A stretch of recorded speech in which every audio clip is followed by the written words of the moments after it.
小老儿愿意双手奉献呐。油腔滑调，常年在俗世中摸爬滚打，精通人情世故，倒有两下子。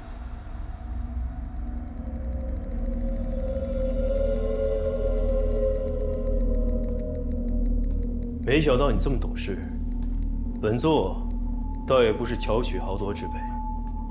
你这控火之术虽说是小道，但也颇为有趣。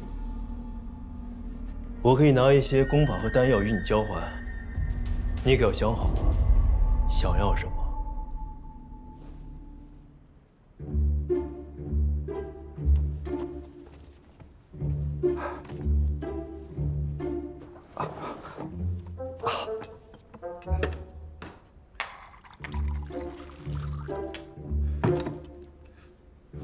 前辈，请喝茶。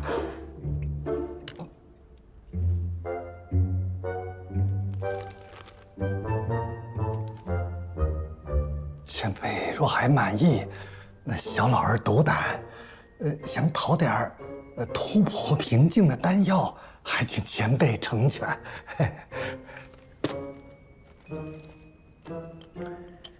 我这有2瓶黄龙丹，益处是什么？你知道的。拿去吧。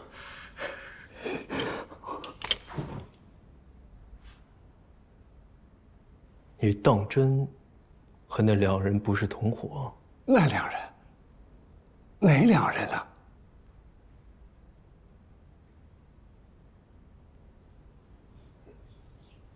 既然是这样，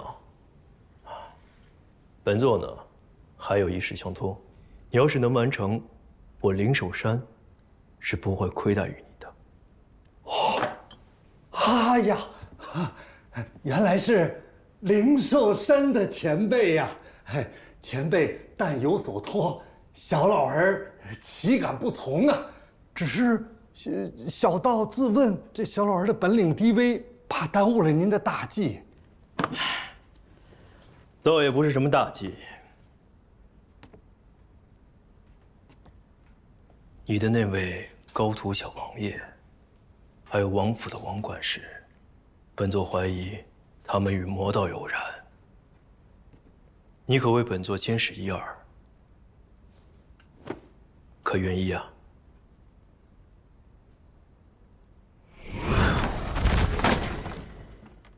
此物是不错的防御法器，你先拿着，事成之后还有奖赏。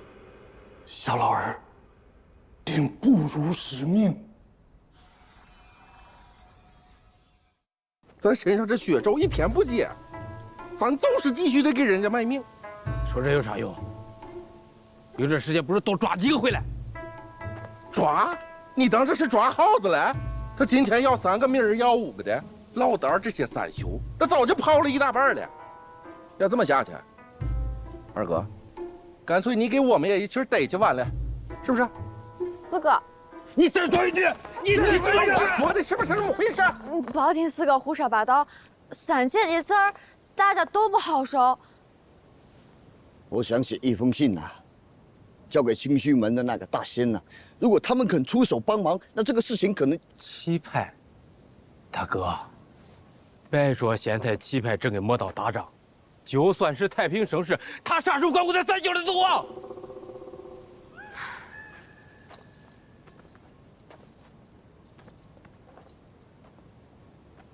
三妹，我是一定要救的，恁几个不去，我自己去。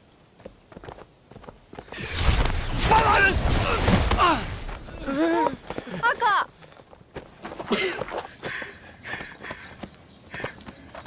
大哥，三妹可是跟咱一起上大嘞。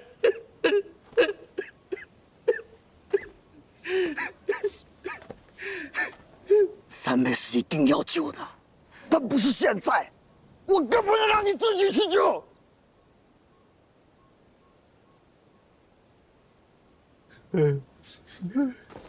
大哥，依我看，七派现在节节败退，自顾不暇，还不如加入黑撒教，更安稳。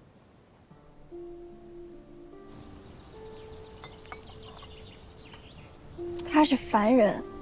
对，就是凡人。怎么了？我年纪是不大，但我也不是3岁小孩了。你要是想糊弄，也不应该找一个凡人来敷衍我吧？你虽然是个修仙者，现在呢，不过是炼气期5层的修为。无论是在我面前，还是在那些坏人面前，都和凡人一样，又何必瞧不起凡人？当然了，你的家事本就与我无关，你要走，我更不会拦你。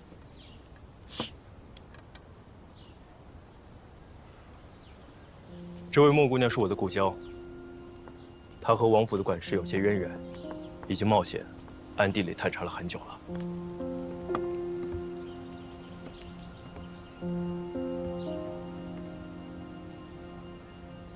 你别瞧不起她，她很厉害的。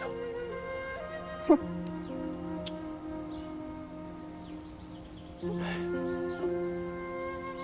你家这迎香丸真好，我带我姐姐也来买了。谢谢啊，下次来给你们2个都打折。好嘞。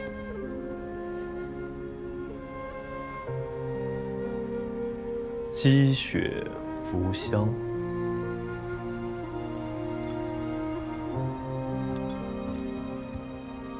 韩大哥，莫姑娘，你这医馆还真是气派。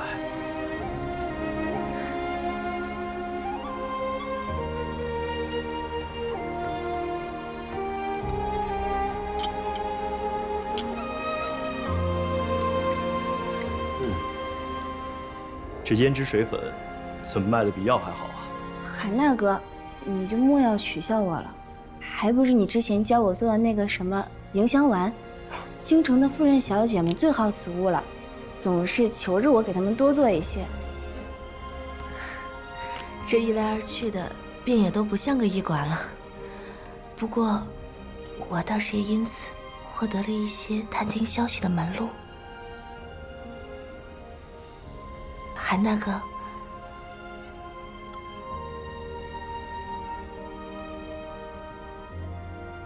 你的性子我知道，让你和那些人交往，确实为难了。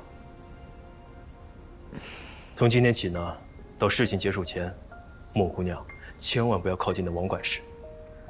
之前探查的任何痕迹，也尽快消除才是。韩大哥，你放心，彩环知道其中厉害。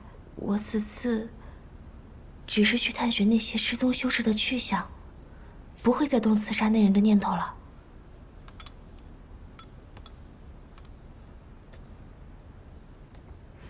此前先王府的几处别院前前后后进了不少物资，都是王管事经办的。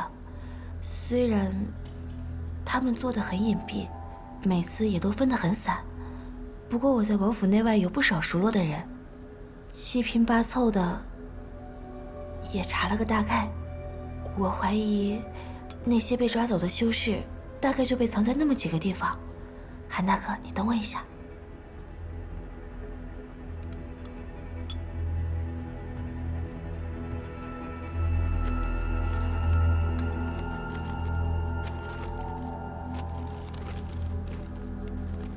韩大哥，你看，这里是城东。商铺林立，太热闹了，是不适合官人的。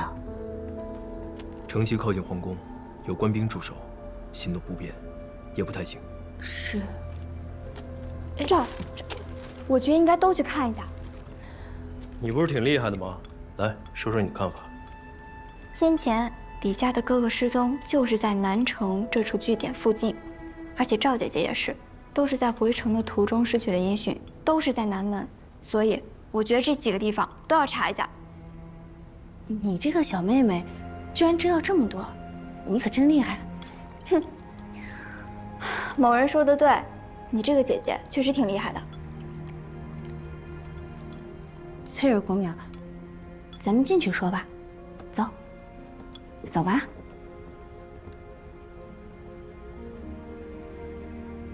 他俩还挺投缘，这我就不担心了。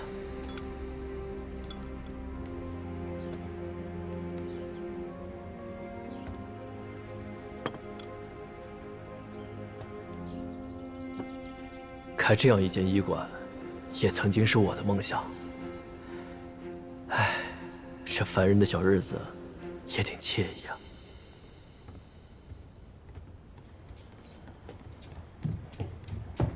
韩大哥，这个是你要的胭脂。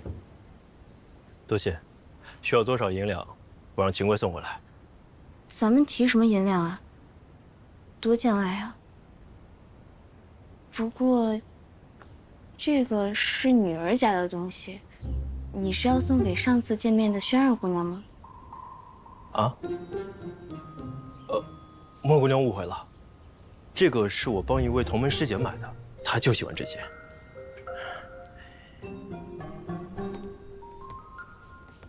这个冲师姐害我好惨啊！我以后再也不帮他们买东西了。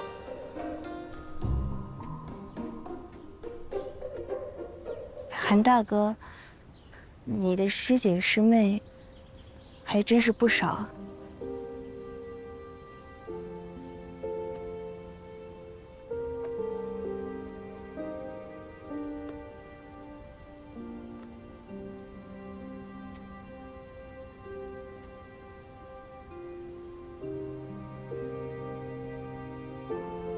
喂，你们快过来看啊！这个草药好好看啊！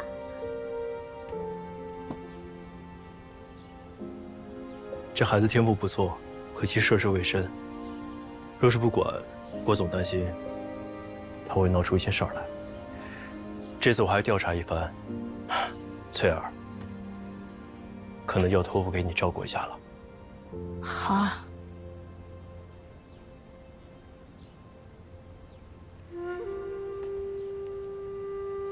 韩大哥，你的心意，彩环都明白。你说是让我去照顾他，实际上是想他来保护我吧？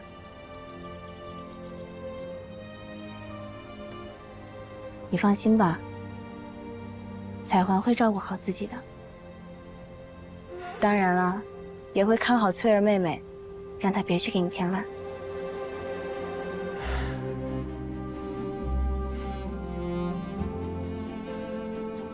这张符，你先收下，随身携带，危急时刻会自动揭发，保你一命。哦，希望你们永远都用不上它。走了。韩大哥，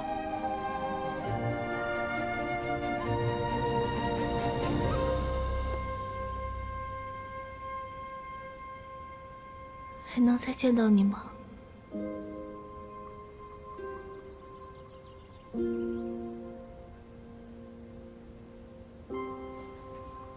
他走了。哦，太好了！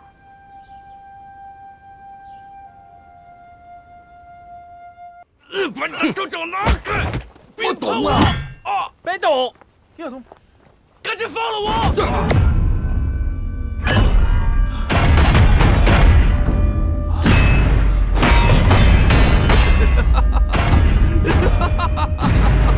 你们这些个废物，以后都得死！啊！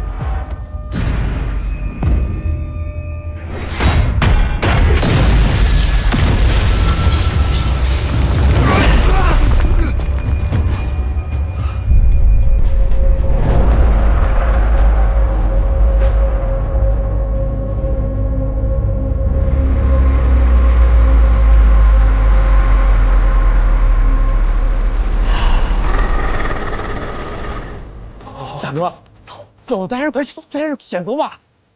大哥，大哥。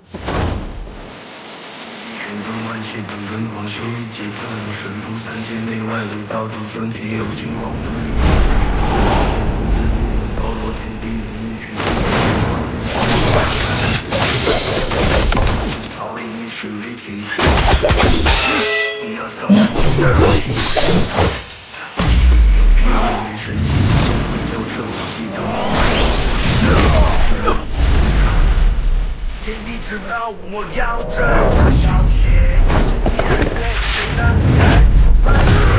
不能知道飘过我的羊毛。小仙师，我来救你！大不谁？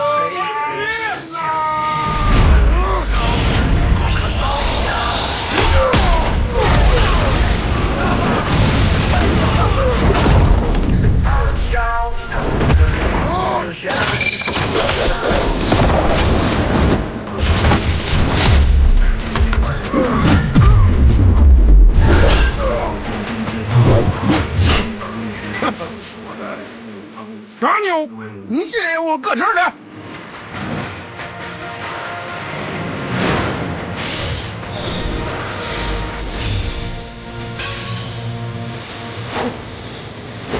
你来呀！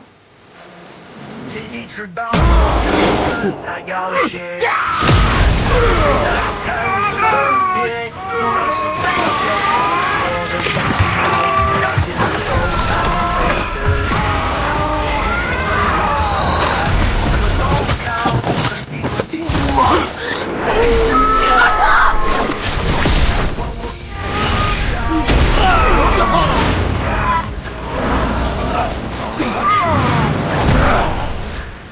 上班尽管辛苦要上台尽快老师最有霹雳的声音都会照彻我的心疼用金光速写复古山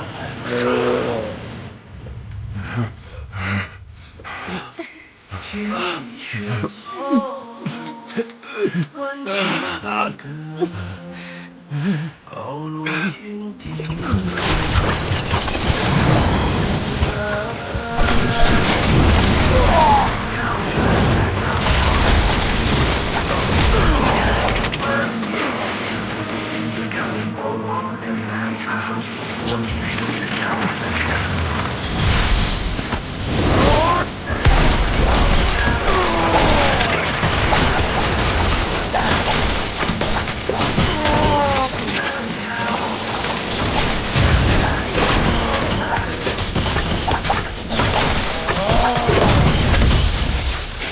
被他逃了。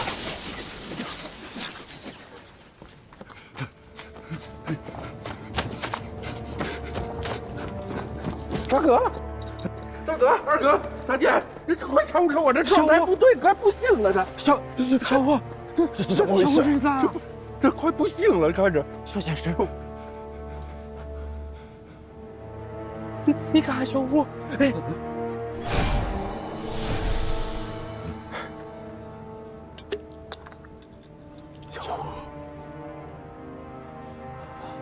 小先生，五妹，这是怎么回事啊？他应该是被人骗了，吃了不该吃的东西。我这丹药可以保他一命，但这手臂恐怕是保不住了。啊？五妹，这小五，小五，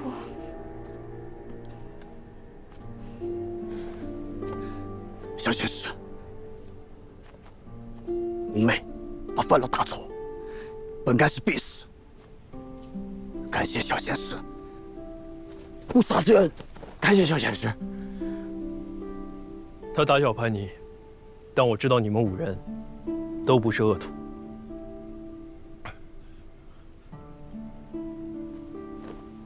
啊！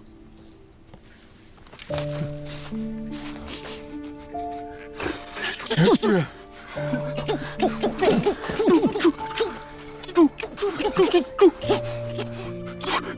鸡蛋，拿着吧，这是你们应得的。啊！我的！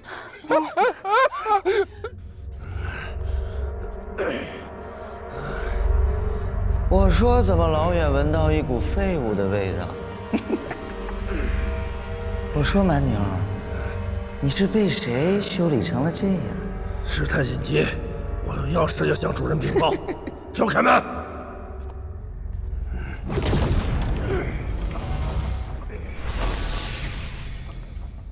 还有臭鸡蛋，这回可幸了，小点声，我们有救了。别说了。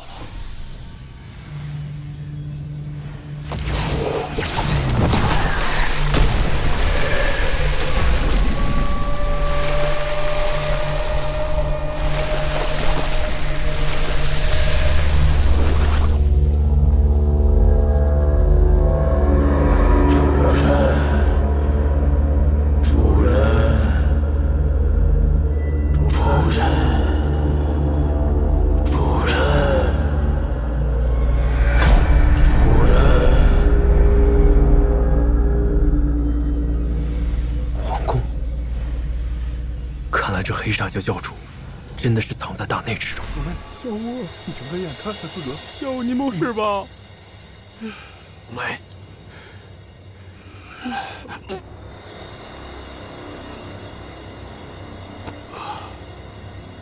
既然自尽了，这是什么？玄阴诀初探。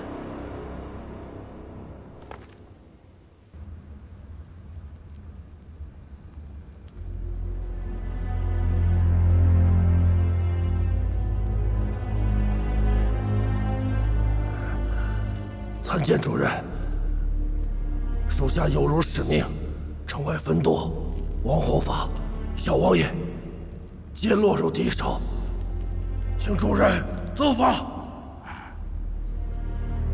无需自责，能把你伤成这样，想必也并非是泛泛之辈。我料想，也是平日子里那2人太过招摇，惹了什么不该惹的人吧。主人明察，此人实力非同小可，我都使了妖化秘法，都没讨到便宜。主人，依属下之见，此人实力约莫在筑基中期上下。顺着那些散修跟王护法的线索去查，总能查到那个人的根脚。届时，便将他擒下，给主人血祭练功。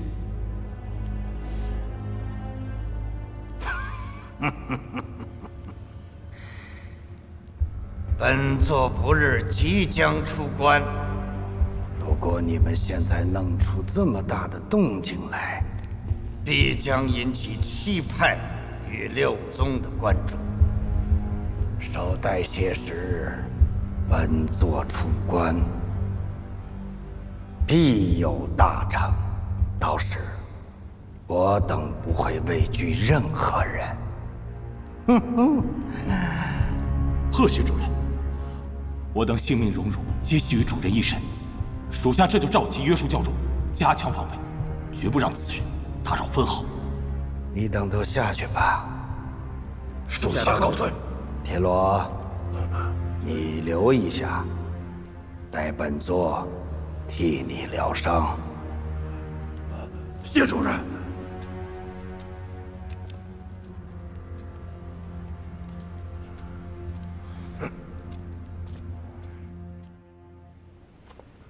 麻烦你们，小仙师，把他们埋了吧。是，小仙师。小仙师，自从那些妖人身上搜取出来的财物与灵石，迅速奉上给小仙师。你们这次出力很多，但之后实在艰险，不是你们能应付的。这些就当是我的鉴别礼了。鉴别？不是小仙师，我们做错啥事了？你要丢下我们呀？不瞒你说，这些日子跟着你一道行侠仗义，铲除邪教毒瘤，这是我自修仙以来干的最快乐的事了。是。小仙师，别丢下咱。是啊，小仙师，俺蒙山务又是最讲义气了，您这是不要俺了，您带上俺中不中？俺跟着您。如今，黑煞教虽失了羽翼，但元气仍在。你们现在已经暴露了，再在京城久居，就不怕丢了性命。不怕呀！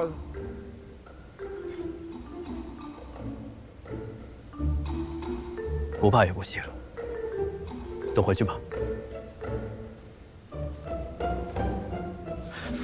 小仙师，自即日起，俺蒙山无忧愿拜在小仙师门下，道上国安，万死不辞。什么万死不万死的？你们呀，都好好活着，长命百岁。他这是不带咱了。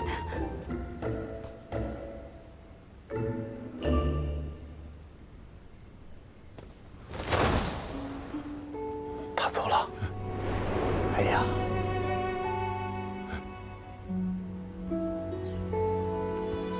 这个传音符你拿，有什么事情传音给我。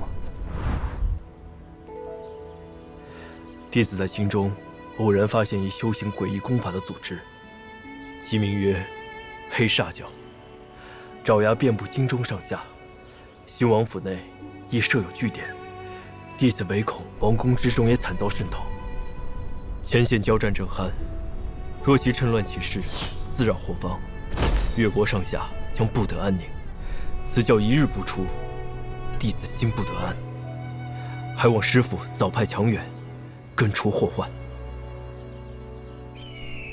师姐，你说说，我那几个弟子没一个省心的，尤其是那个韩立，你看平时挺稳重的，关键时候最不安生。我让他去京城，结果呢，他给我挖出一个邪教来。什么邪教？估计就是趁咱们兵荒马乱壮大起来的。现在前线乱成一团，让这些孩子走得远些，说不定反而是好事。对，师姐你说的对。回头我就把刘静、武炫、宋萌、魏娘他们打发走，保存些实力吧。行，就这么着。这个韩立呀，真不消停。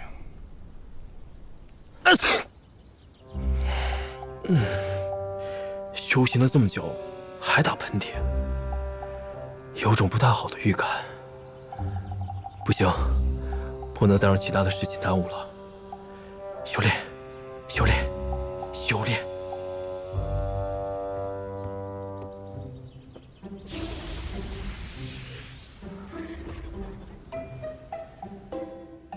如今主修的清源剑诀已突破至第6层，等解决秦府的麻烦，再配合上小绿瓶配制的灵药，就尝试突破筑基后期吧。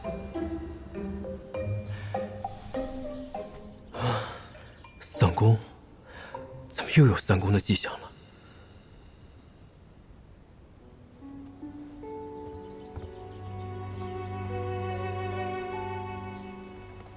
这三转重元功上说，每当修炼到清源剑诀第6层，应该散功重修3次。像我这样的伪灵根资质，只有这样反复的压缩真元，才能多一次突破结丹的可能。不过散功一事，未免太过疯狂。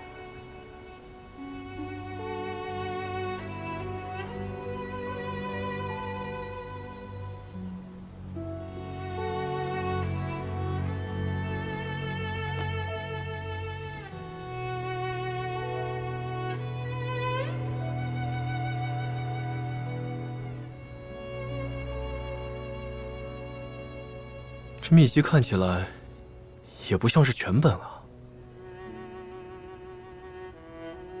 那妖化秘法能令修为暴涨，想必隐患也是极大的。那些人练完之后，好像都变得疯疯癫癫的，不知道是不是受那诡异的血气影响。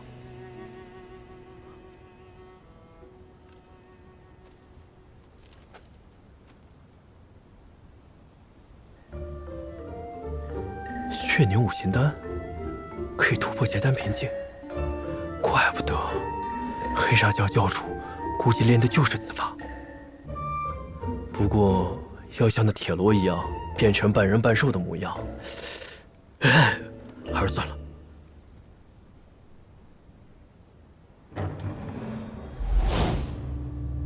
看来是暴露了，纵过赶来。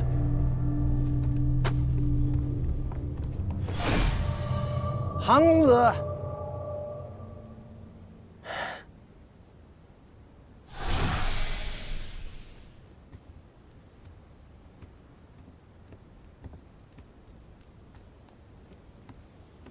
公子，有您的朋友登门拜访。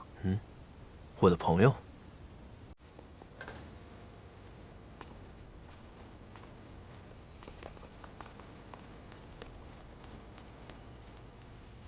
公子，认识他们吗？不认识的话，小人把他们打出去。行。嗨3个、4个、6个、7姐姐，行。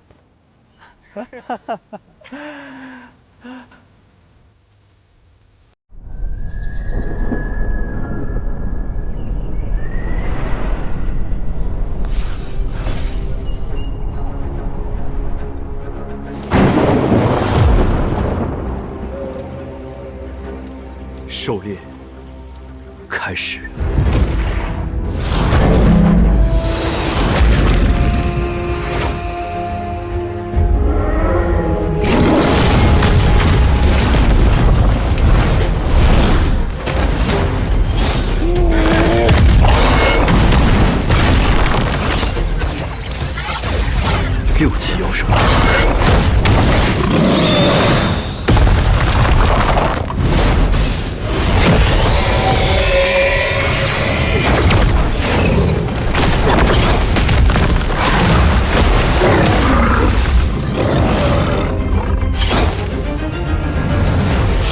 先吃我一点，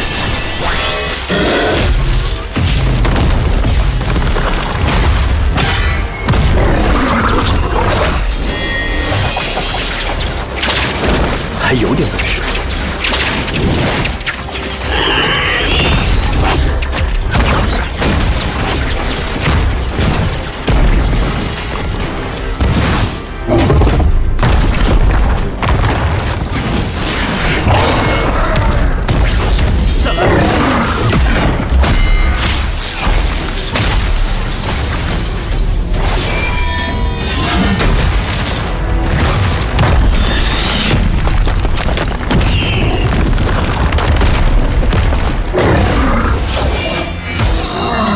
小玄武阵，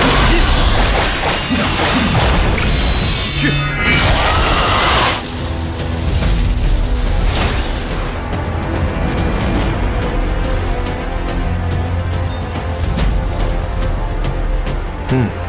成色不错。有道是：山中无岁月，世上已千年。我的故事还要从200年前讲起。哥，快醒醒！娘烙饼了，让你赶紧回去。啊，烙饼？哪来的面啊？爹跟六叔这是说出来啊，可能没人相信。我踏入修仙界的缘由，竟是一张饼，3碗面。来，青牛镇五里沟老韩家，祖祖辈辈都是农民。多亏三弟使了3年，只有三叔在七玄门做了外门弟子，成了全村人眼中的贵人。你不是跟老张叔给孩子起了个大名吗？对于我这样的山村少年来说，考入七玄门是改变全家人命运的唯一机会。韩立，对，韩立，这个胖胖的家伙叫张铁，是我在村里最好的朋友。吃饼呢？俺有饼，你也有饼，可以。俺爹跟牛叔借了3碗面给俺烙的，俺爹不让我现在吃。村里的规矩，出远门和办大事前，一定要吃白面烙饼，哪怕是用借来的面。只是借别人的东西一定要还，这也是规矩。那时我想着，为了还上那3碗面，为了眼前这些人，我一定要考上七玄门。立碑的立呗。呸！你们家那才是立碑的立呢，我们家韩立啊，那是顶天立地的立。韩立。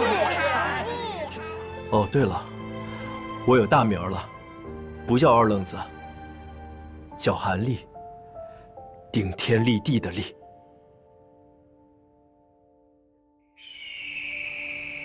今年入门考试是爬山，前7名到达山顶的入门，其余的回家。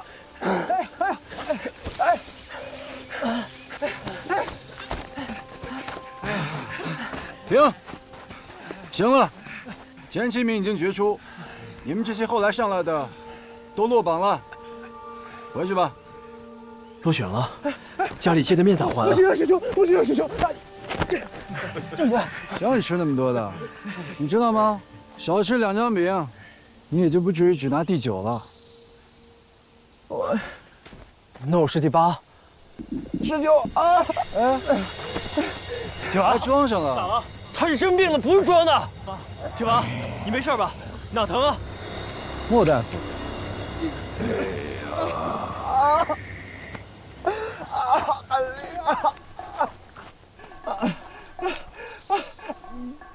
你说他爬山前猛吃烙饼，吃了3张呢，又是喝凉风，又爬山，不要命啊！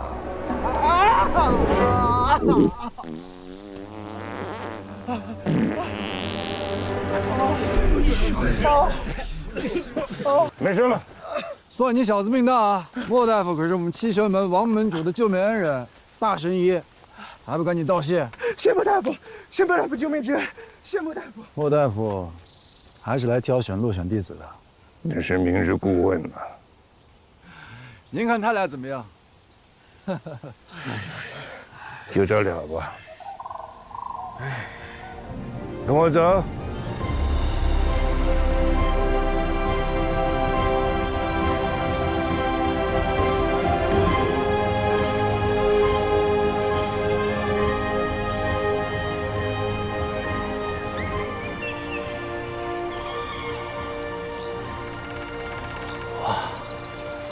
地方好美啊！这地方叫神手谷，这是气血门王门主特别拨给老夫的。当年我救过他的命。二愣子，那这以后就是咱们的家了吧？哼哼，那也得看你们俩的造化呀。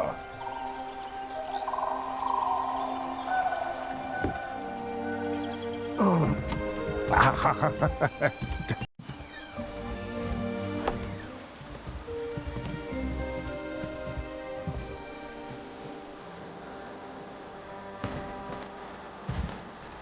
这墙上的字认得吗？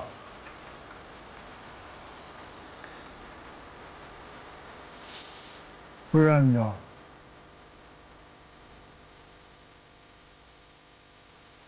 不识字。不识。那你们会什么呀？会种地，师傅。别叫师傅啊，我还没答应收你们做徒弟。你们俩能不能留下来啊？还看接下来的表现。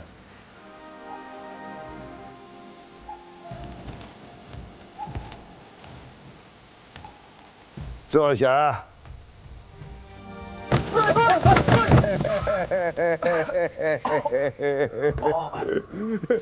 傻小子，天底下哪有那么便宜的好事啊？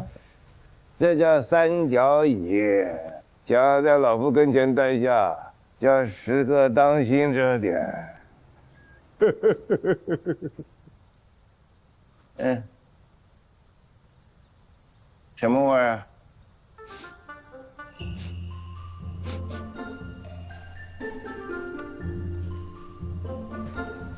洗过澡吗？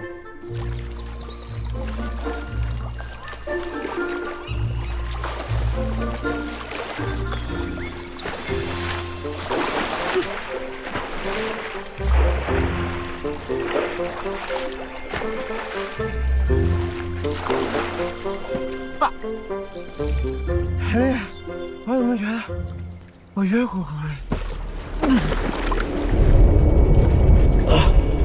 这水怎么？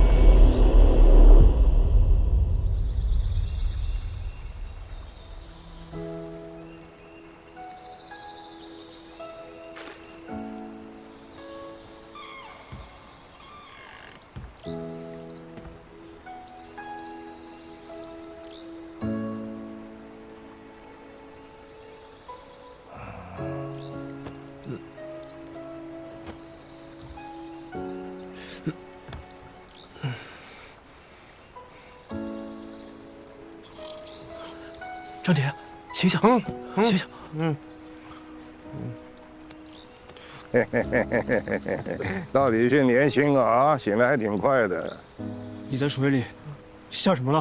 仙草露，臭臭的，你们可以闻闻自己，还臭吗？先前你们身上那个不是汗，是臭味儿，烦人的臭味儿。凡人的臭味。男人吃五谷杂粮，日月精华吸不尽，反倒把天地五浊集于一身，当然臭不可闻呐。你们没感觉到身上有什么不一样吗？嗯，有没有身心气爽啊？二愣子，我真觉得身上有香味儿，脑袋也不沉了。啊，好像是舒坦了不少。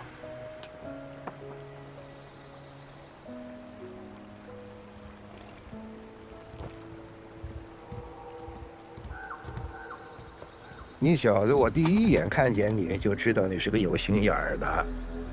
有这么明显吗？你们这点小心思在我这里什么都不是。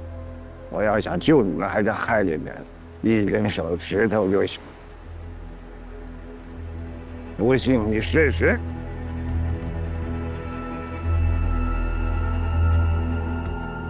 不行，这样会被赶走的。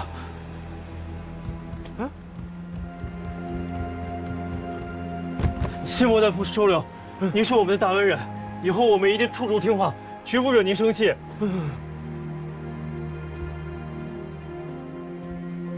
不要害怕，我这么吓你们，是要你们搞清楚，在这谷中，谁是规矩？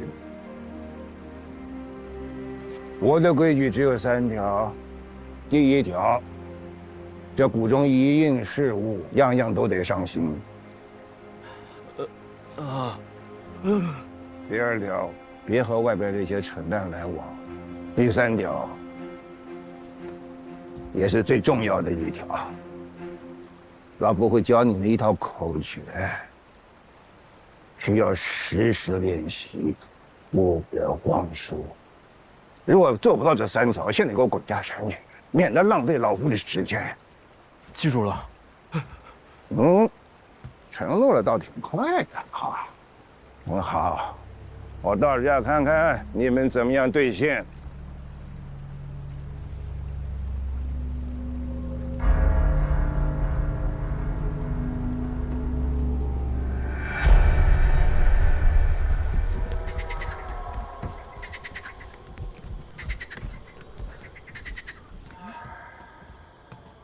哇，咱们3个人吃6个菜啊！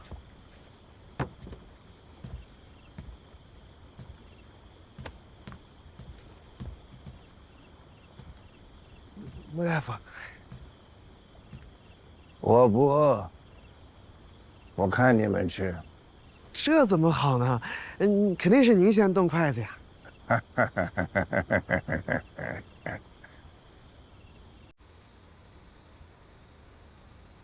坐下，动筷子，吃。从明天起，就是你们俩伺候老夫了啊！别再让老夫照顾你们俩。这是啥肉啊？真好吃。不是肉，是春根。春根是啥？就树根呗。春木解体正直，入药利于毛发和肌肤。采出之后啊，半生酮蒸熟，蒸熟半日，去成细末。挂在五角南半，晾干，再倒上香油，就可以拿来和馅了。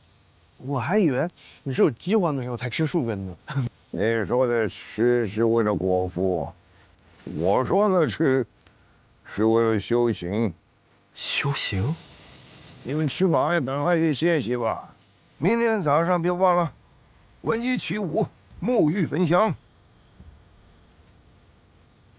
来学口诀。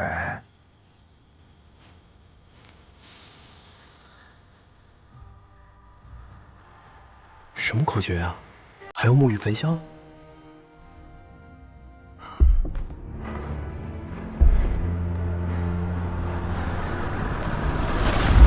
你还有闲心给他们洗澡做饭？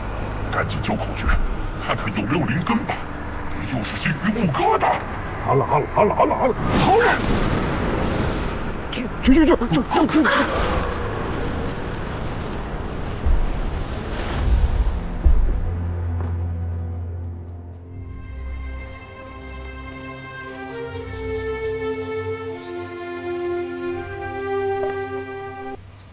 没有，莫大夫早。起床了，太阳晒屁股了。我们刚沐浴更衣完。